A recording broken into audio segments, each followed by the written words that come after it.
ایک یہودی حضرت امام علی علیہ السلام کی خدمت میں حاضر ہوا اور کہنے لگا، یا امیر المومنین، میں آپ سے حضرت آدم علیہ السلام کے متعلق چند سوال کرنا چاہتا ہوں۔ تو امیر المومنین امام علی علیہ السلام نے فرمایا، اے مرد یہود، مجھ سے جو چاہے پوچھ لے، اس لیے کہ ہم اہل بیت سے زیادہ تجھے صاحب علم کوئی نہ ملے گا۔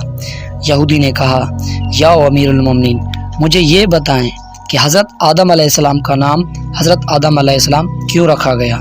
مولا علی علیہ السلام اپنی جگہ سے اٹھے اور فرمایا، اے مرد یہود، حضرت آدم علیہ السلام کا نام آدم علیہ السلام اس لیے رکھا گیا کہ ان کو زمین کے چمڑے سے پیدا کیا گیا، اور اس طرح اللہ تعالیٰ نے حضرت جبرائیل علیہ السلام کو بھیجا اور حکم دیا کہ وہ زمین کی سطح پر 4 قسم کی مٹیاں لائے: سفید مٹی، سرخ مٹی، پیلی مٹی اور سیاہ مٹی۔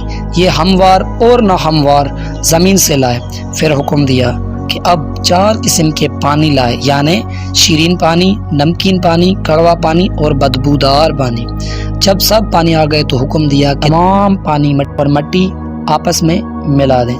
پھر اللہ تعالیٰ نے اپنی قدرت سے اس کو گوندا، نہ کوئی مٹی بچی نہ کوئی پانی بچا۔ پھر اللہ تعالیٰ نے شیرین پانی ان کے حلق میں، نمکین پانی ان کی آنکھوں میں، اور کڑوا پانی ان کے کانوں میں، اور بدبودار پانی ان کی ناک میں قرار دیا۔